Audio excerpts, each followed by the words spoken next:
25장 14절부터 30절입니다. 마태복음 25장 14절부터 30절의 말씀 저와 여러분이 한 절씩 교독하겠습니다.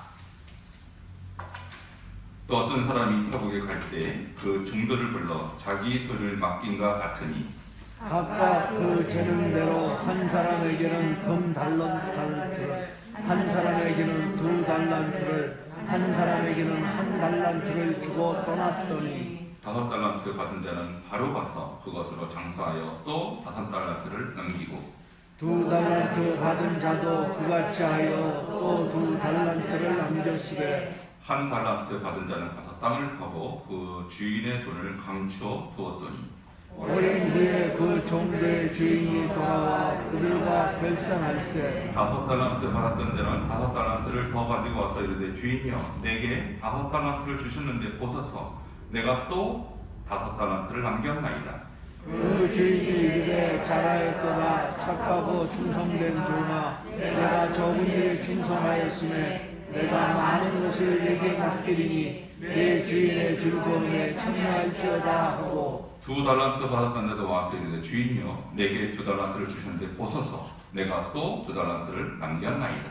그 주인이 이르되 잘하였도다 착하고 충성된 종아 내가 적은 일에 충성하였으매 내가 많은 것을 내게 맡기리니 내 주인의 즐거움에 참여할지어다 하고 1달란트 받았던 자는 와서 이르되 주인이여 당신은 굳은 사람이나 심지 않은 데서 거두고 해치지 않은 데서 모으는 줄을 내가 알았으므로 두려워하여 나가서 당신의 달란트를 땅에 감추어 두었사옵나이다. 보소서 당신의 것을 가지시옵나이다. 그 주인이 대답하여 이르되 악하고 게으른 종아 나는 심지 않은 데서 거두고 해치지 않은 데서 모으는 줄로 내가 알았느냐.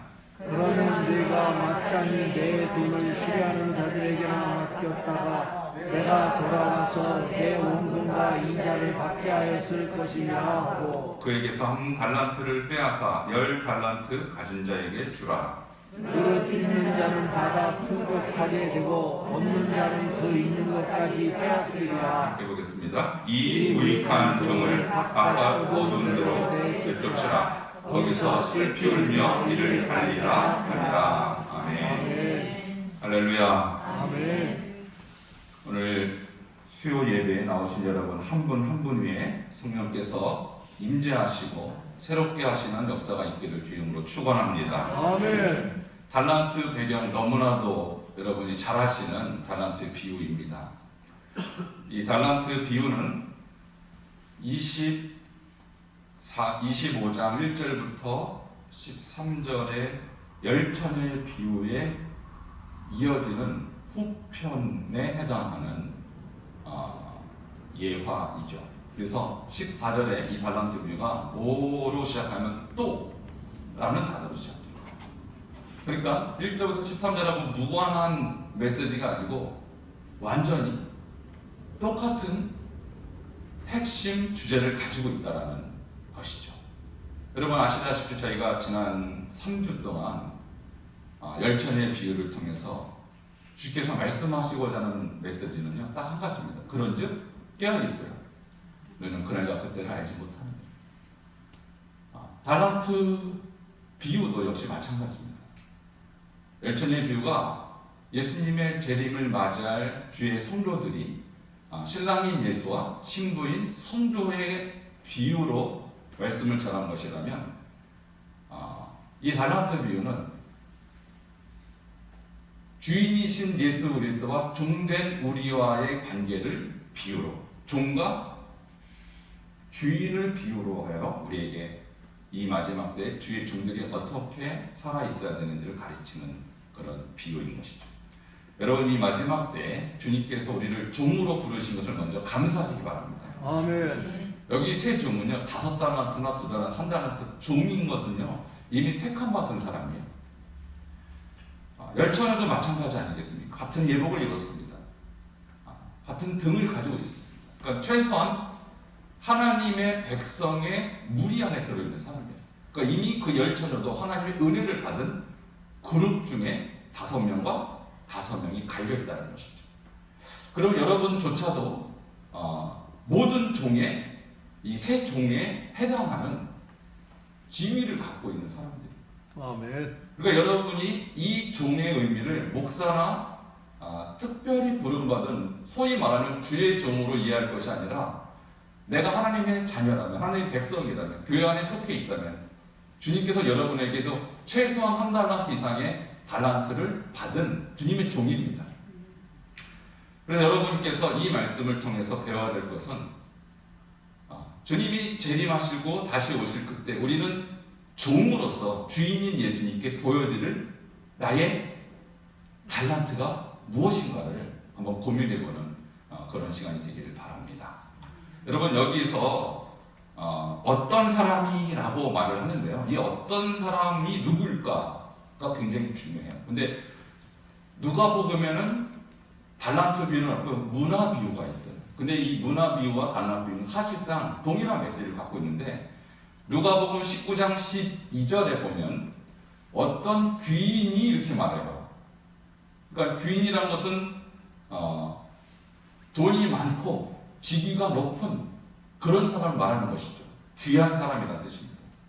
자, 그 사람이 지금 무엇을 받으러 갑니까? 왕위를 받아 가지고 오려고 먼 나라로 갈 때라고 배경이 설명되어 있어요. 그러니까 달란트 비유나 문화 비유는 어떤 사람이 왕위를 받으러 그 나라를 떠나는 것을 배경으로 하고 있다는 것입니다. 그러면 이 귀인이 누구일까요? 그것은 로마 시대에 로마의 제국들은 분봉왕들이 다스리고 있었고 특별히 예수님이 사셨던 그 팔레스타인 지역은 4명의 분봉왕으로 이렇게 왕들이 갈라져 있었어요. 그러니까 왕이 되기 위해서, 분봉왕이 되기 위해서는 로마로 반드시 가야 합니다. 그래서 로마 황제로부터 이제 임명을 받으러 가는 그런 것을 배경으로 하고 있다는 것이죠.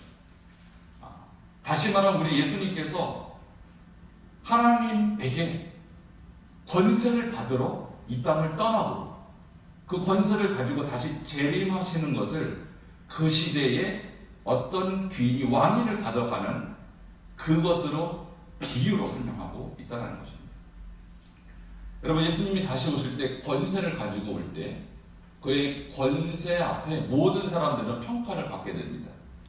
여러분, 그때에 인정받고 칭찬받는 종들이 되기를 주님으로 축복합니다. 아멘. 이러한 배경을 가지고 이제 달란트 비유가 전개가 됩니다.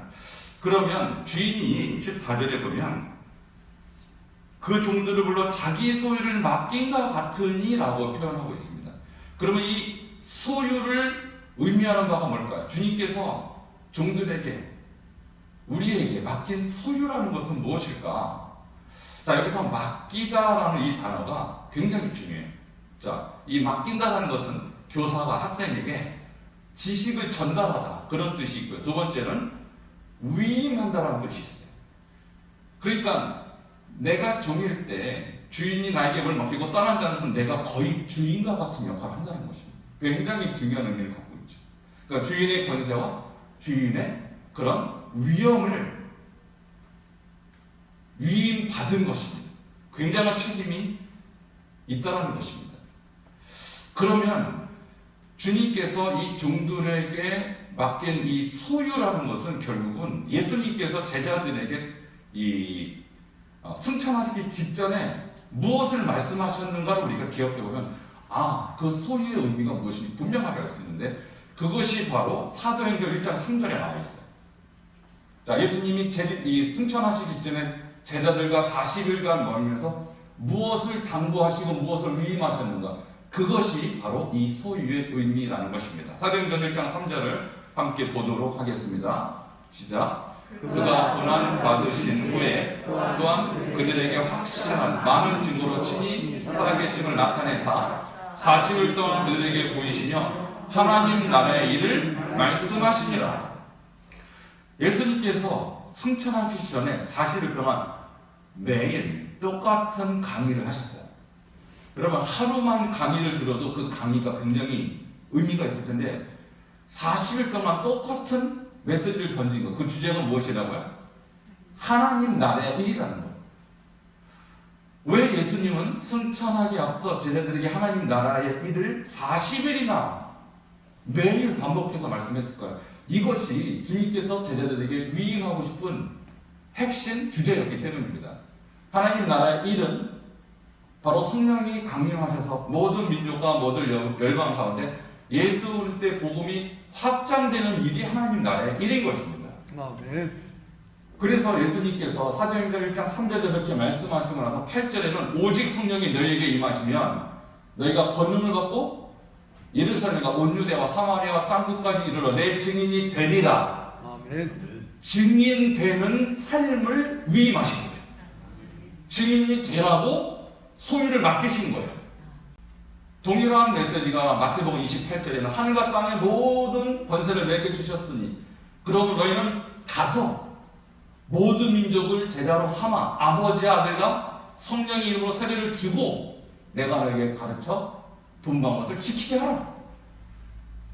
예수님의 관심은 온통 무엇이었습니까? 복음 전파예요. 선교입니다.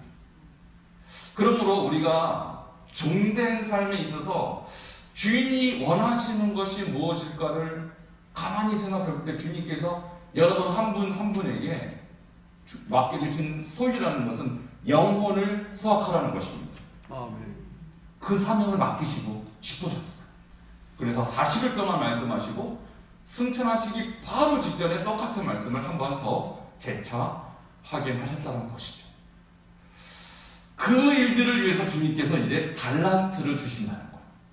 그러니까 이 달란트라는 것은 결국은 하나님 나라를 확장하기 위한, 복음을 전하기 위한, 영혼을 수확하기 위하여 우리 각자에게 주시는 은사인 것입니다. 아멘. 자, 어떻게 은사를 주셨는지 15절을 함께 읽도록 하겠습니다. 시작. 각각 그 재능대로 한 사람에게는 금 5달란트를, 한 사람에게는 2달란트를, 한 사람에게는 1달란트를 주고 떠났더니, 자, 여기서 달란트라는 단어가 나옵니다. 우리가 워낙 많이 들어서 달란트, 교회에서 달란트 시작하면 종이 하나를 주죠. 그러나 구약시대 달란트의 개념은 금 34kg를 말합니다. 그리고 신약시대 달란트라는 개념은 6,000문화, 6,000데나리온, 1데나리온이 하루의 노동자의 품삯이에요.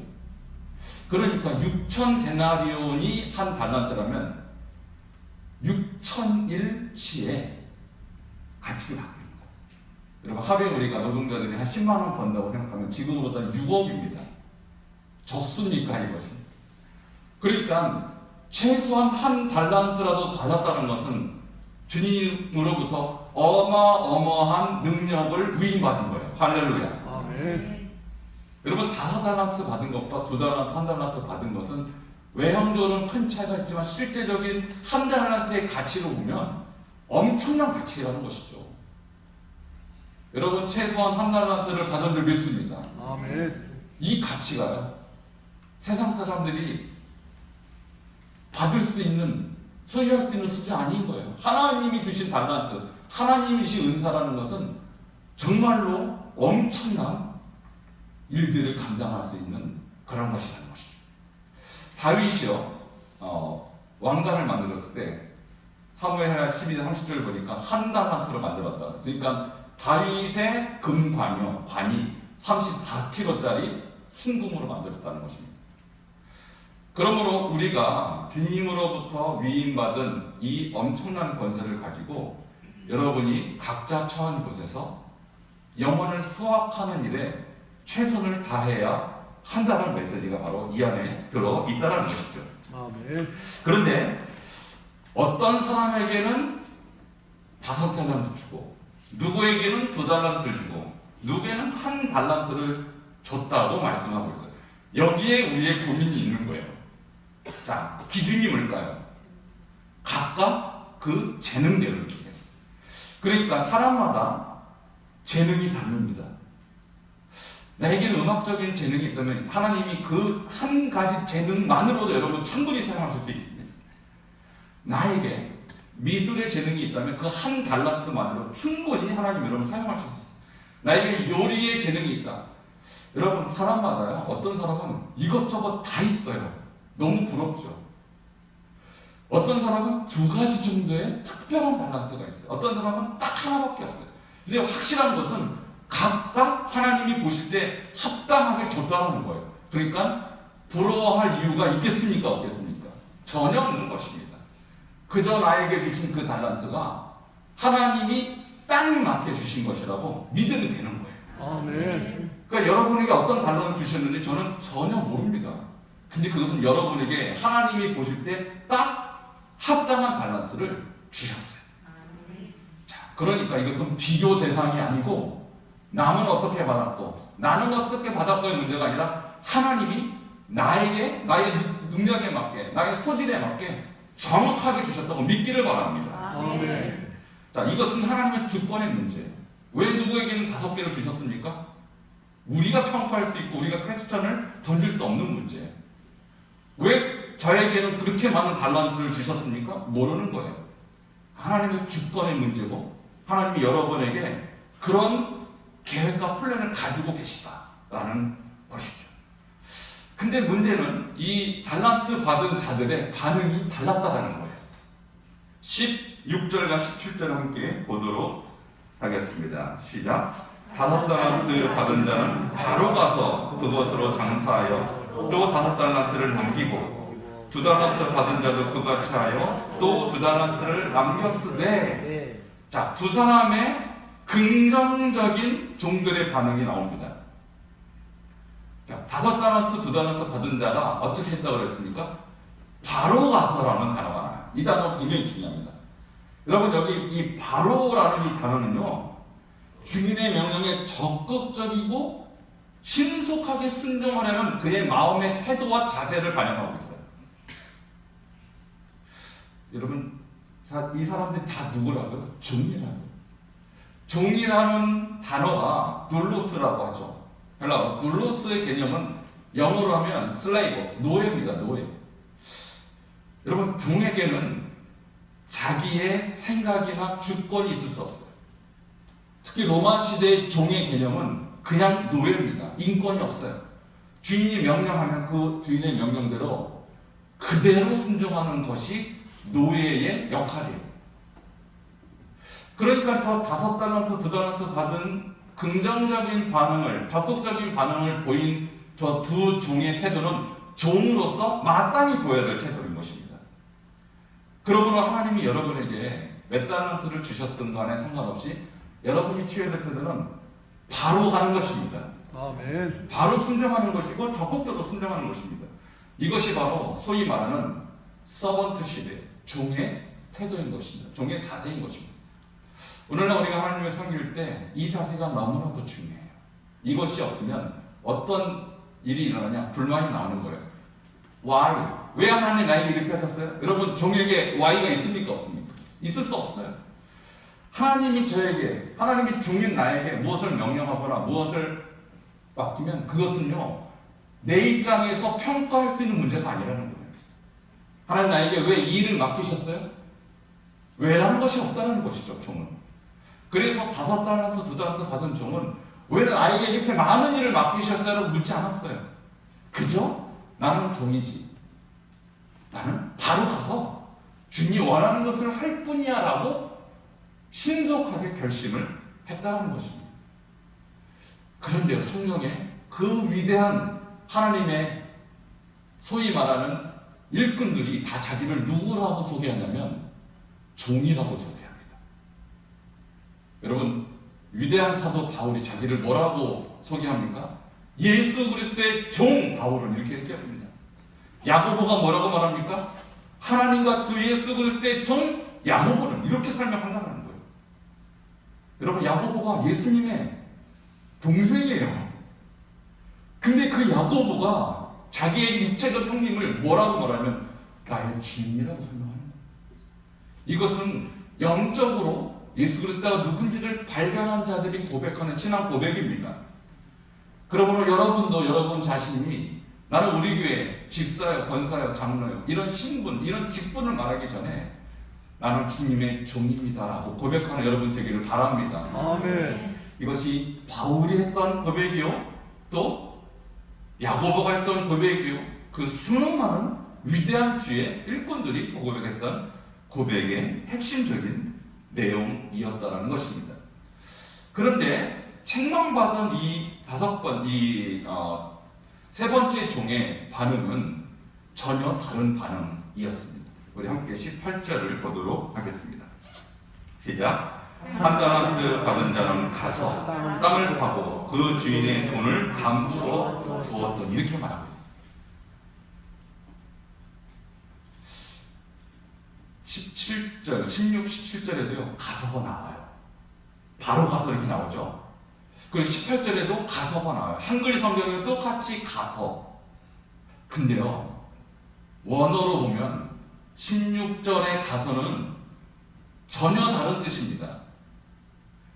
자, 16절의 가서는 사명을 위한 순종의 발걸음을 의미하는 가서이고요. 이 18절은 불순종과 개인으로 말미암아 떠나가는 것을, 후퇴하는 것을 말하는 그런 뜻으로 쓰이고 있습니다. 전혀 다른 두 개의 단어가 한글 성경은 그냥 가서로 번역이 됐어요. 그러니까 5달란트, 2달란트 받은 종은 사명을 위해 특별한 방향으로 나아간 것을 말하는 거고, 이 세 번째 종은 사명을 받았음에도 불구하고 불순종과 게으름으로 후퇴하는 발걸음의 가서를 설명하고 있습니다. 근데 요한복음 6장 66절에 똑같이 저 가서라는 단어가 나오는데 한번 읽어보도록 하겠습니다. 시작. 그때부터 그의 제자 중에 많은 사람이 떠나가고 다시 그와 함께 다니지 아니하더라. 요한복음 6장의 1절부터 15절에 굉장한 이야기가 나오죠. 예수님이 오병이어의 기적을 일으킵니다. 많은 군중들이 예수가 우리가 기다렸던 바로 그 사람이다, 구약에서 말했던 그 메시아다라고 열광을 했습니다. 그리고 예수님을 쫓아갔습니다. 근데 예수님께서 갈릴리 바다를 건너가서 건너편 산에 이르렀을 때 제자들뿐만 아니라 많은 사람이 내가 이 사람을 쫓아다니면 굶어 죽진 않겠구나 하고 쫓아왔어요. 근데 예수님이 그 사람들에게 갑자기 찬물을 확 끼얹습니다. 뭐라고 말하냐면, 나의 살을 먹지 아니하고 나의 피를 마시지 않으면 너에게 생명이 없다, 이렇게 말하는 거예요. 아니, 방금 전만 해도 오병이어로 수많은, 당시에 모인 사람은 대략 2만 명 이상이었을 것입니다. 남자만 5천 명이고 아이들과 어른들, 여인들과 노인까지 하면 2만 명은 됐을 거예요. 2만 명을 단 한숨에 먹여 살린 이분이 알아듣지 못할 메시지를 던지는 거예요. 내 살을 먹고 내 피를 마시면 너에게 생명이 없다. 이 말은요, 예수님이 진정한 예수님의 제자가 되려면 육체 만족을 위해 따라오지 말고 나의 박해까지, 나의 고난까지 따르라는 메시지인 것입니다. 이 말을 들은 많은 군중들이 이 말은 심히 어렵도다, 누가 받을 수 있겠는가, 이렇게 하고 떠나갔어요. 그때 예수님이 제자들에게도 묻습니다. 너희도 가려느냐? 그때 베드로가 위대한 고백하죠. 주여, 영생의 말씀이 계시네 우리가 누구로 가오리까? 여러분, 여기서 그때 그의 제자 중에서라고 말하고 있는 것은 이 많은 사람이 스스로 예수님의 제자가 되기를 결단하고 헌신한 그룹들이 상당히 많았다는 것입니다. 12제자 이외에도. 근데 그분들이 어떻게 결정을 했다고요? 내가 어떻게 저 예수와 함께 고난을 받겠는가? 나는 그런 일은 내가 원하는 것이 아니고, 나는 그저 이 사람이 우리의 왕이 돼서 나를 잘 먹고 잘 살게 해주는 그 역할 외에는 기대하지 않겠다는 거예요. 그래서 많은 사람이 그 기대를 저버린 예수님을 떠나가서, 이것이 바로 세 번째 종이 가서 하고 똑같은 단어였습니다. 물러나는 거예요. 후퇴하는 거예요. 사명을 버리는, 이별을 의미하는 가서입니다. 여러분은 예수님을 따라가되 후퇴의 가서가 아니라 사명을 위한 가서를 선택하시기 바랍니다. 아멘. 이게 5달란트와 2달란트 받은 자가 간 이유인 것입니다. 여기 또 중요한 18절에 이런 의미가 있습니다. 뭐냐면 땅을 파고 그 주인의 돈을 감추어 두었다, 이렇게 해서 감추어 두었다. 여기서 감추다라는 이 단어는 비밀로 하다 그런 뜻이에요. 자, 달란트를 받아놓고 그것을 비밀로 했어요. 한번 생각해 보십시오. 여러분, 하나님 여러분에게 은사를 주셨어요. 달란트를 주셨는데 그것을 감춰두고 쓰지 않았어요. 어떤 일이 일어날까요?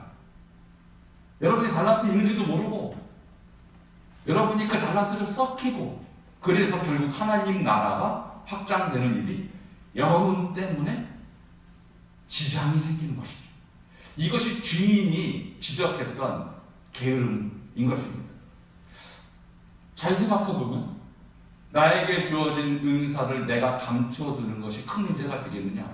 주인의 의도를 전혀 모르는 행동인 것입니다. 주님, 여러분이 잘났기 때문에, 여러분이 특별하기 때문에 주는 것이 아니고 하나님 나라의 일을 위해서 그저 은혜로 주신 거예요. 복으로 주신 거예요. 아멘. 남들은 없을 수도 있는 그것을 종된 자에게 특별히 주신 거예요. 근데 그것을 무가치하게 여기고 그것을 숨겨두고 감춰두었다. 여러분, 사실 이 마태복음을 전반적으로 우리가 이해를 할 때 어떤 것을 이해해야 되냐면 바로 이런 자들입니다. 그 당시에 유대인들, 특별히 유대인 지도자들은 하나님의 말씀을 받은 자이죠. 그러나 그 말씀을 가지고 이방인들에게 나아갔습니까? 나아가지 않았습니까? 유대인들의 문제가 바로 거기 있었어요. 하나님 말씀을 받았고 아멘. 하나님의 은혜를 받았지만 그것을 감춰두고 자기끼리만 누렸어요. 아멘. 이방인은 누구를 여겼어요? 개와 돼지를 여겼어요. 이 말씀 속에는 충분히 그러한 베이스가 깔려 있는 것입니다. 당시에 이방인들을 개돼지로 여기고 하나님의 은혜를 나누려고 하는 하나님의 본래 은혜를 망각했던 유대인들을 향하여 주님 말씀하고 계시는 거예요. 근데 오늘날 이 시대에도 교인 중에 우리 기독교 하나님의 백성이라는 사람이 그런 사람이 있지 않은가 한번 돌이켜볼 필요가 있습니다. 여러분을 은혜로 구원해 주셨고 종까지 삼아 주셨는데 주님께서 더 많은 사람, 더 많은 자가 하나님 나라의 백성 되게 하라는 이 사명을 주셨음에도 불구하고 나만 구원받았으면 됐지, 나만 이 축복을 누리면 됐지, 다른 나라 이방인들이 나하고 무슨 상관이야? 내 친척들이, 내 동료들이, 내 이웃들이 나하고 무슨 상관이야? 라고 생각하는 사람들이 바로 세 번째 종에 해당하는 것입니다. 감춰두는 거예요. 여러분, 그런 종은 주인이 볼 때 악하고 게으른 종입니다. 24장과 25장은 세트라고 하였죠. 24장이 재림을 관한 직접적인 주님의 설명이라면 25장은 그것을 풀어서 비유로 예화를 든 것인데 24장 이 마지막 절에 보면 45절부터 51절에 보면 이 악한 종에 대한 얘기가 또 나와요. 자, 우리 24장 45절 여러분 성경이 있으시니까 바로 한번 보도록 하겠습니다. 자, 24장 45절을 우리 함께 성경을 읽도록 하겠습니다. 시작. 충성되고 지혜 있는 종이 되어 주인에게 그 집사람들을 맡아 때를 따라 양식을 나눠줄 자가 누구냐? 이렇게 말하고 있죠. 자, 여기서 충성되고 지혜 있는 종은 5달란트와 2달란트 받은 종을 말하는 거예요. 자, 충성되고 지혜 있는 종이 되어 주인에게 그 집사람을 맡아 때를 따라 양식을 나눠줄 자가 누구냐? 46절에 주인이 올 때 그 종이 이렇게 하는 것을 보면 그 종이 복이 있으리라. 자, 충성되고 지혜 있는 종들은 주인이 떠나고 나서 그 주인의 역할을 잘하는 종입니다. 주인의 역할을 잘 위임받아서 그 집사람들에게 먹을 것을 잘 나눠주는 사람이 충성되고 지혜 있는 5달란트, 2달란트 받은 종하고 같은 의미로 쓰임받습니다. 자, 내가 진실로 너에게는 주인이 그의 모든 소유를 그에게 맡기리로다. 주인이 다시 올 때 야, 이 종이 주인이 맡긴 일들 너무나 성실하게 잘 감당했구나. 내가 너에게 소유를 더 주리라. 이렇게 복을 주시는 반면 48절에 보면 악한 종 내기가라. 이건 세 번째 종을 말하는 것이죠. 뭐라고 말합니까? 만일 그 악한 종이 마음에 생각하기를 주인이 더디 오리라 하여 동료들을 때리며 술 친구들과 더불어 먹고 마시게 되면 생각하지 않는 날 알지 못하는 시각에 그 종의 주인이 이르러 엄히 때리고 외식하는 자가 받는 벌에 처하니 거기서 슬피 울며 이를 갈리라. 그러니까 이 24장 마지막 6절 안에 종의 비유가 한 번 또 나와요. 근데 여기는 2종만 나오죠. 충성되고 지혜 있는 종과 악한 종. 근데 25장에는 3명의 종이 나오는데 역시 2그룹입니다. 바로 가서 장사한 종, 그리고 악하고 게으른 감춰입니다. 여러분, 우리가 이 말씀들을 통해서 깨달아야 될 것은 뭐냐면 종이라고 다 종이 아니라는 것이죠. 어떤 종만 주님이 원하시는 참된 종이냐면 나에게 맡겨주신 것은 어떤 토도 달지 마요. 그것이 바로 나에게 주신 특권임을 기억하고 충성되고 지혜 있게 성실하게 감당하는 종이 주님이 재림할 칭찬받는 종이라는 사실인 것입니다. 아멘. 여러분이 한 말씀 한 말씀을 통하여 주님께 주신 교훈과 이 메시지를 통하여 점점점 하나님이 기뻐하시는 충성되고 지혜 있는 종으로 쓰임받게 될 주의 이름으로 축원합니다. 아멘. 함께 기도하겠습니다. 우리 동성으로 기도하기 원합니다. 주님, 과연 저는 주님께서 주시는 이 달란트를 복음을 위해서 쓰고 있습니까? 아니면 감춰두고 있습니까? 정말 여러분이 말씀을 통해서 돌아보기를 바랍니다. 내가 무엇을 할 수 있을까? 나는 아무 능력이 없어라고 생각하는 분 계십니까? 아닙니다. 주님은 최소한 한 달란트를 주셨습니다. 달란트의 숫자가 문제가 아니라 내가 뒤로 물러나지 않냐, 그것으로 바로 가서 복음을 위하여 사용하고 감춰두지 않냐 드러내는 그런 충성되고 지혜 있는 종 되게 하여 주시옵소서.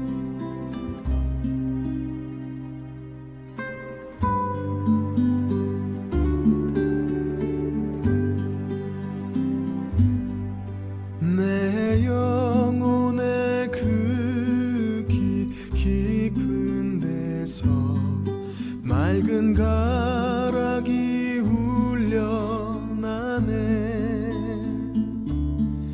하늘 곡조가 언제나 흘러나와 내 영혼을 고이 싸네.